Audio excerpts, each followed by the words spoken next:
고임금과 순임금 시대를 자기 역사의 태평성대를 누렸던 일종의 전성기로 생각하지요. 마찬가지로 유대민족은 다윗 왕과 솔로몬 왕의 치세를 그들 역사 가운데서 가장 찬란했던 이상적인 시대로 생각합니다.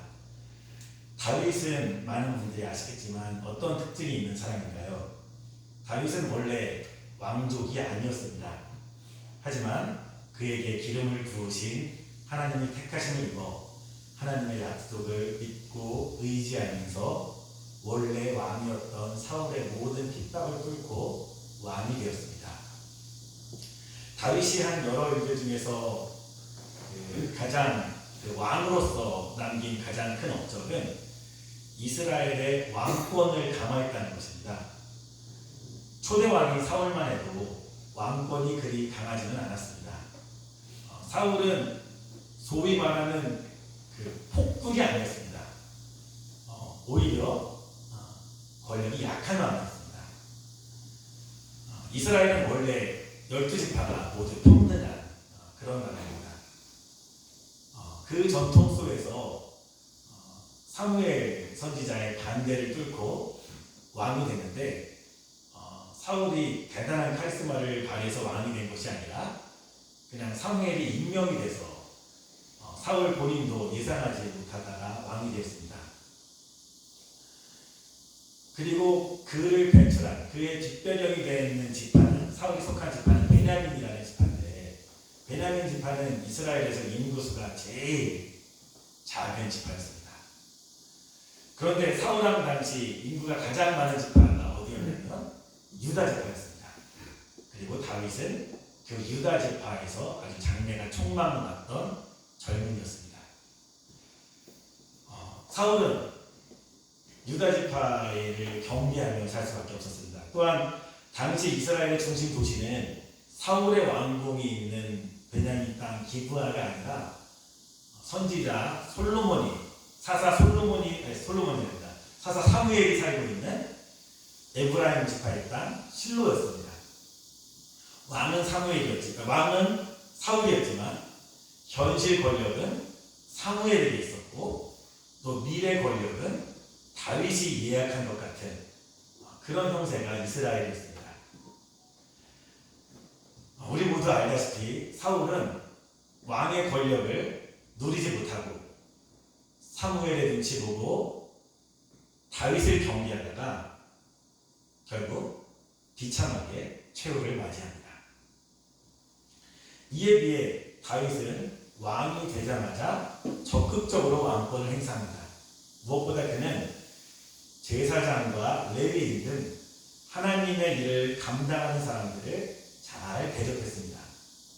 그 결과 다윗은 종교인들과 갈등 관계에 있는 왕이 된 것이 아니라 종교인들의 축복과 충성을 받는 왕이 됩니다. 다윗은 또한 예루살렘이라는 신도시를 건설합니다. 예루살렘은 이전에는 이스라엘 역사와 전통 속에서는 거의 존재감이 없는 그런 곳이었습니다. 심지어 다윗이 왕이 되기 전에는 이스라엘 땅도 아니었습니다. 그런데 다윗이 그 땅을 점령하고 그 성을 다윗성이라고 명명하면서 이스라엘의 중심으로 만들려고 합니다. 이를 위해 수십 년 동안 방치되었던 하나님의 언약궤를 예루살렘으로 옮기며 전 국가적인 성대한 잔치를 엽니다. 예루살렘에 성공적으로 들어온 그 언약궤를 중심으로 모든 종교인들이 예루살렘으로 모여들었습니다. 이제 예루살렘은 이약 이스라엘의 정치와 종교의 중심지가 됩니다. 다윗은 예루살렘에 성전까지 지어서 그 성을 이스라엘의 영원한 도읍으로 만들고자 했습니다. 물론 성전을 짓고자 하는 그의 계획이 당시에는 좌절되었지만 그 아들 솔로몬 때에 이르러 착실하게 지탱이 됩니다. 예루살렘에 큰 성전이 들어섰고 하나님의 언약궤가 그 안에 모셔져 있었으며 이스라엘 영토 각지에서 제사 업무를 감당하던 레위인들이 모두 예루살렘으로 모여들었습니다. 이제 예루살렘 성전이 아닌 다른 곳에서 드려지는 제사는 불법이 되었습니다. 예루살렘은 이스라엘에서 가장 중요한 도시가 됩니다. 나라의 중심이 된 예루살렘에서 솔로몬은 아버지 다윗이 닦아놓은 그 강화된 왕권을 마음껏 발휘합니다. 솔로몬은 모든 정적을 다 제거합니다. 그리고 성전과 왕궁을 크게 짓습니다. 사무엘의 경우 사울 왕보다 사울 시대에는 사무엘이 사울 왕보다 더 큰 종교 지도자, 더 힘이 센 종교 지도자였고, 다윗 시대에는 나단 선지자가 있어서 평소에는 다윗과 협력하지만 다윗이 잘못된 길을 갈 때 다윗을 호되게 꾸짖었습니다. 하지만 솔로몬 때에 이르러서는 모든 선지자들, 모든 종교 지도자들이 모두 솔로몬의 권위 아래에 위치하고 솔로몬에게 직언을 할 수 없는 신하가 됩니다. 오늘 본문은 솔로몬이 왕으로서 어떻게 능력을 발휘했는지를 몇 가지 사실을 간략히 드러내고 있습니다. 먼저 솔로몬은 대규모 토목공사를 성공적으로 진행합니다. 20해에 걸쳐서 하나님의 성전과 자신의 왕궁을 지었습니다. 그리고 15절에 묘사되어 있는 대로 예루살렘 성벽을 쌓고 하솔과 무깁도와 게셀의 성을 재건하여 요새화하였습니다. 또한 26절이 밝히는 바와 같이 이스라엘 남부 이집트 접경 지역에서 배들을 만들어서 국제무역을 적극적으로 추진합니다. 활발한 국제무역의 모습을 봐도 알 수 있듯이 솔로몬의 치세하에 이스라엘은 국제사회의 당당한 일원이 됩니다. 사울왕 때와 다윗 초기만 하더라도 이스라엘은 생존을 위해 외적과 싸워야만 하는 그런 약소국가였습니다. 그런데 다윗 치세하에서 오래된 원수 블레셋을 완전히 제압하였고, 그 결과 이스라엘은 팔레스타인을 대표하는 나라가 됩니다. 그러자 두로 왕은 이스라엘과 적극적인 외교 관계를 맺어서 무역에 큰 유익을 누리고자 했습니다. 두로 왕 히람은 이스라엘의 다윗 왕과 그의 아들 솔로몬 왕 모두와 적극적인 친분을 맺었는데, 히람은 예루살렘 성전 공사에 필요한 엄청난 양의 백향목과 잣나무와 금을 제공합니다. 또한 해상무역을 위해 배들을 짓는 작업을 위해 두로에 있는 조선 기술자들과 필요한 물자들을 이스라엘에 풍성히 제공합니다. 솔로몬 시대에 이르러 이스라엘은 이제 더 이상 생존을 위해 주변 나라들과 싸울 수밖에 없는 그런 나라가 아니었습니다. 이제 이스라엘은 주변 나라들과 협력하여 더 큰 번영을 꾀하는 자신감 있는 나라가 되었습니다. 이러한 힘은 이집트와의 관계에서도 잘 드러납니다. 이집트는 전통적으로 지중해 지역의 강대국으로서 이스라엘 같은 나라 따위는 견줄 만한 그런 나라가 아니었습니다. 그런 강대국이 이제 이스라엘을 국정의 중요한 상대로 여기게 됩니다. 이집트의 왕 파라오는 자기 딸을 솔로몬의 아내가 되게 하여 이스라엘과 돈독한 관계를 맺고자 합니다. 이집트가 점령한 한 도시를 결혼 지참금으로 줄 정도로 이스라엘과의 관계에 공을 들였습니다. 물론 솔로몬이 그 딸을 극진히 대접하고 그 딸을 위한 궁을 따로 만들 정도로 강대국 이집트 앞에서 약소국으로서의 처신을 다하기는 합니다만, 아무튼 분명한 것은 솔로몬 시대의 이스라엘은 이집트에게 있어서도 정복의 대상이 아니라 협력의 대상이 되었다는 것입니다. 솔로몬은 내치에도 충실했습니다. 그는 많은 토목공사를 진행했지만 공사 업무를 위해 이스라엘 백성들을 노예처럼 부리지는 않았습니다. 이스라엘 사람들은 군인이나 공사 감독관으로 활동했고, 오직 이스라엘에게 정복당한 외국인들만 강제 노동에 동원됐습니다.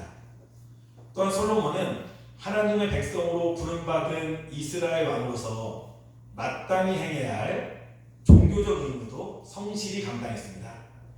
그는 한 해에 3번씩 주님의 제단에서 번제물과 화목제물을 드리고 또 주님께 향을 올리는 의식도 빼먹지 않았습니다.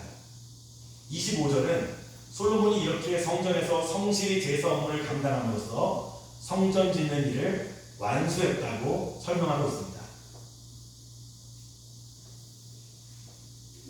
솔로몬 시대에 이스라엘 나라는 비로소 왕의 뜻에 따라 정치, 경제, 종교의 영역에서 나타나야 할 모습이 잘 갖춰지고 관련 기관들의 역할을 잘 감당하는 왕국다운 왕국의 모습을 갖추게 됩니다.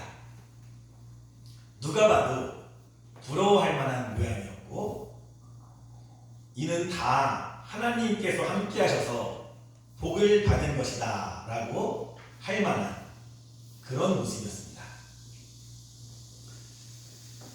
하지만 오늘 본문은 솔로몬 왕의 한계, 즉 이스라엘 왕의 한계, 다른 말로 표현하자면 인간 권력의 한계 또한 넌지시 드러내고 있습니다. 솔로몬은 대규모 건축 공사를 성공적으로 잘 마무리했습니다. 하지만 그것은 거의 모든 고대 국가가 그러듯이 백성들의 살림살이에 요하는 별 상관이 없는 것들이었습니다.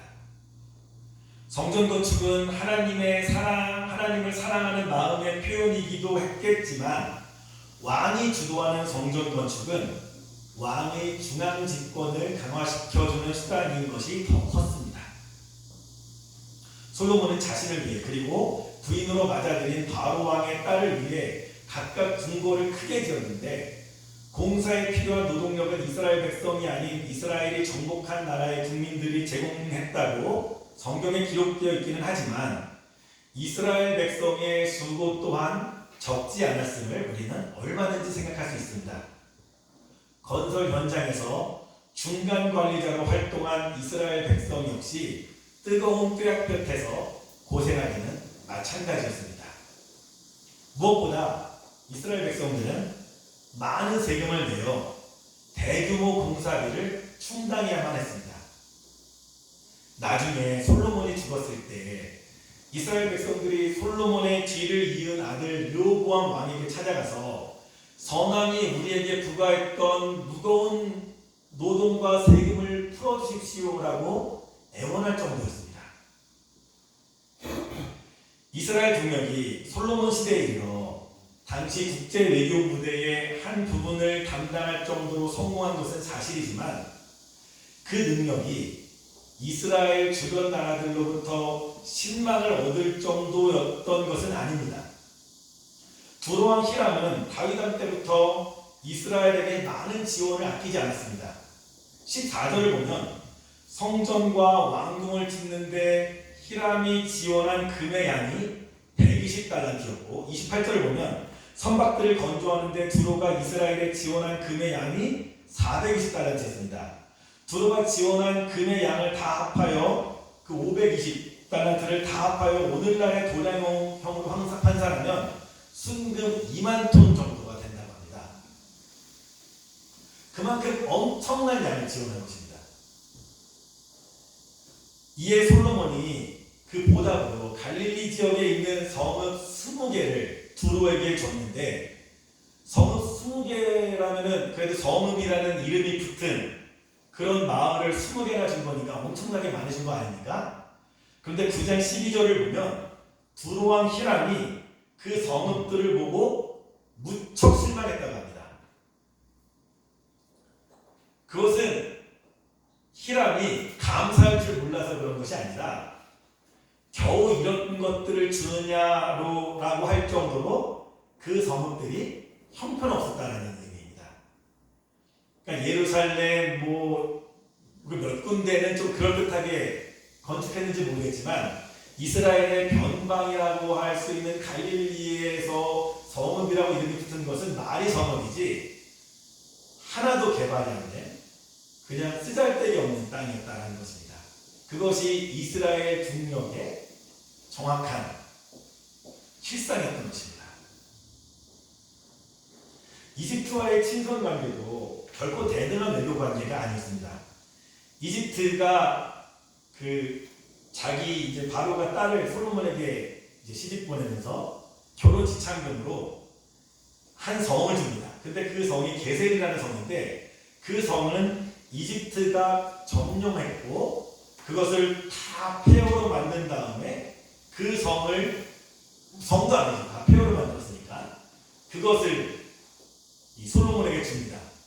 그것은 이집트가 줄 만한 좋은 성이 없어서가 아니라 그 성을 제대로 만드는 것은 솔로몬 너가 해라 라고 떠넘기는 것이죠.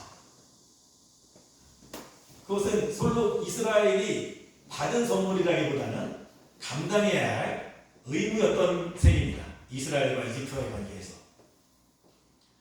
솔로몬의 아내가 된 바로의 딸은 이스라엘의 왕비가 되었다기보다는 솔로몬에 대한 이집트의 감시자나 마찬가지였습니다. 훗날 솔로몬이 죽자 바로 그 다음 왕인 로보암 때 이집트는 솔로몬과 관계를 유지하며 얻은 이스라엘에 대한 정보를 바탕으로 이스라엘을 바로 침공합니다. 그리고 솔로몬이 지은 성전의 모든 보물들을 다 빼앗아갑니다.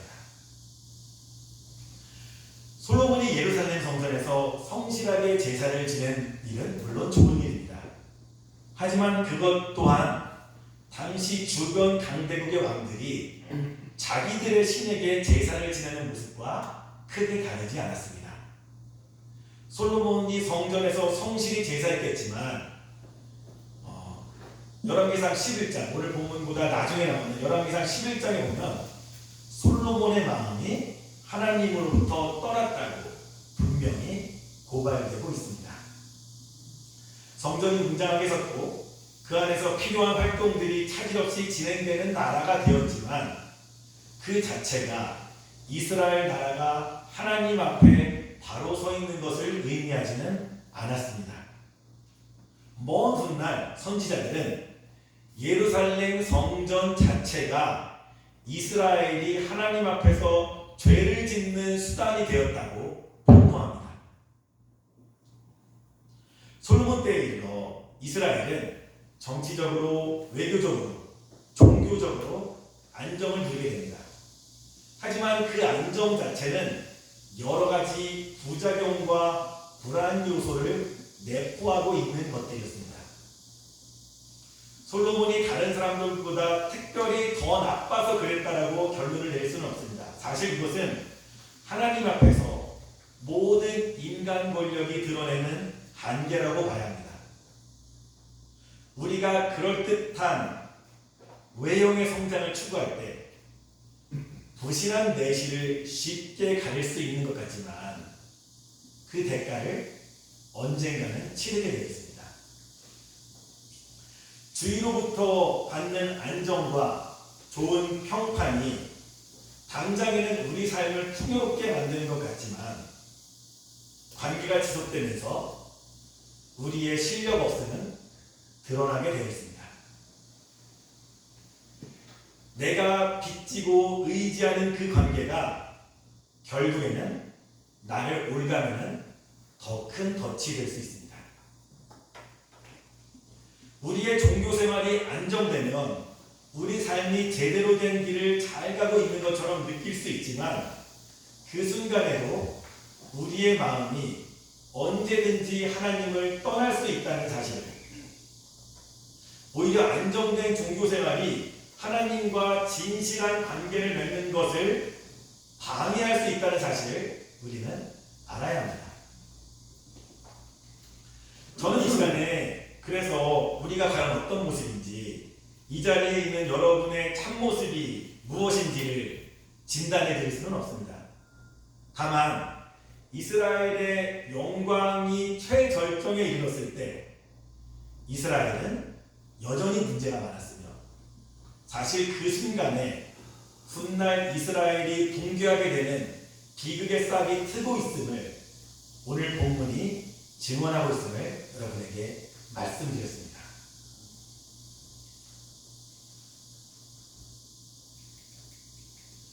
사실 성경이 소개하는 하나님의 백성, 구약성경은 이스라엘이고 우리 신약성경은 우리 교회이고 우리들이죠. 하나님의 백성의 실상은 분명합니다. 그것은 그들이 남들보다 잘났다는 것이 아닙니다. 성경이 증거하는 하나님의 백성의 실상은 하나님의 구원을 필요로 하는 존재들이라는 것입니다. 그들의 겉모습이 초라하고 비참할 때는 말할 것도 없고, 그들이 그럴듯한 성취를 이루고 있을 때도 하나님의 백성은 하나님의 구원의 은혜가 필요한 존재들입니다. 우리 인간은 어리석어서 특별히 누군가가 도와주지 않아도 내가 큰 어려움 없이 지낼 수 있는 그런 안정된 시기나 상태가 있을 것이라고 희망합니다. 그래서 내가 어느 정도의 건강을 갖추면, 어느 정도의 재산을 갖추면, 어느 정도의 사회적 지위를 갖추면 그 다음부터는 문제가 없을 것이라고 생각합니다. 심지어 오늘날 한국 사회는 어떤 특정 지역에 자기 집을 마련하면 그것이 자신의 미래를 보장해 준다고 착각하는 어리석은 사람들이 되게 많은 사회입니다. 말로는 그렇게 말 안 할지 모르겠지만 마음으로는 그렇게 생각하지 않을까요? 그래서 많은 사람들이 언젠가 손에 쥘 수 있다고 믿는 흔들리지 않는 안정을 꿈꾸며, 그래서 하는 일이 뭡니까? 지금 불안해하며 근사해 보이는 남들을 부러워하고 자기 자신에 대해서는 조바심을 내고 지금 당장 할 수 있는 나 자신과 이웃에 대한 사랑, 그리고 하나님을 향한 순종을 유보하며 살고 있습니다. 나에게 가장 필요한 것은 어느 정도 더 이상 흔들리지 않을 안정된 시기에 진입하는 거야 라고 스스로 자꾸 세뇌시킵니다. 한편 어떤 사람들은 자신이 이제 흔들릴 수 없는 그런 안정을 획득했다라고 착각합니다. 비록 착각이지만 그 착각 안에서 아주 만족해합니다. 그 만족 속에서 그는 무엇을 합니까? 그 자리에 이르기까지 최선을 다하고 유능하게 모든 문제를 해결한 자기 자신에게 영광을 돌립니다. 그리고 여전히 불안해 보이는 삶을 사는 이들의 무능력에 대해 그저 동정하거나 심지어는 격렬의 시선을 보내기도 합니다. 이들은 입으로 하나님을 말한다 하더라도 그 하나님은 차별과 기득권을 정당화해주는 이름으로 전달될 뿐입니다.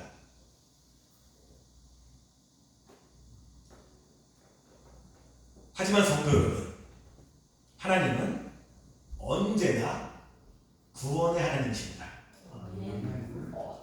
하나님은 이집트에서 종살이하던 히브리 노예들을 불쌍히 여기셔서 구원하셨고, 어린 시절에는 들에서 외롭게 양을 치며 맹수와 싸워야만 했고, 커서는 사울에게 쫓겨다니던 다윗을 친히 구원해 주셨습니다.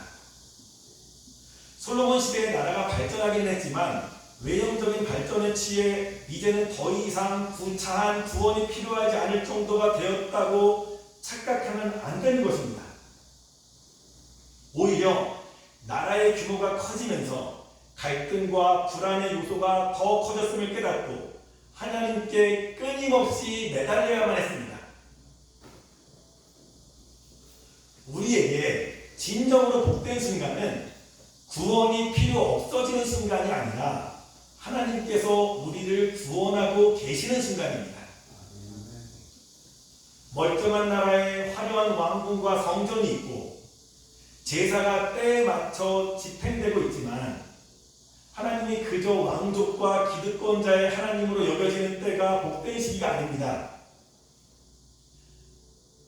하나님이 10가지 재앙으로 이집트를 무너뜨리실 때 마찬가지로 무서워서 벌벌 떨었겠지만 하나님께서 친히 보호해 주셔서 안전하게 거했던 히브리 노예들의 삶이 복된 삶입니다. 비록 떠돌이 신세였지만 하나님께서 친히 먹여주고 입혀주시던 광야 시기가 하나님의 백성에게 복된 시기였던 것입니다. 하나님은 구원의 하나님이시기 때문입니다. 우리가 하나님의 백성이 된다는 것은 언젠가는 우리가 하나님의 큰 복을 받아서 우리에게 어떠한 어려움도 닥치지 않을 것이라는 의미가 결코 아닙니다. 우리가 하나님의 백성이 되었기에 우리는 최고의 복을 누리게 되었는데, 그 최고의 복은 무엇이냐면 언젠가 우리에게 아무 문제가 안 생기는 것이 최고의 복이 아니라 우리가 하나님의 구원을 담대히 바라는 자들이 되었다는 것입니다. 우리는 안정된 삶이라는 착각에서 해방되어 우리의 매 순간이 위태할 뿐이라는 현실을 깨달은 자들입니다. 사실 우리가 조금만 지혜로 봐도 우리의 현실이 위태로운 것을 우리는 얼마든지 알 수 있습니다.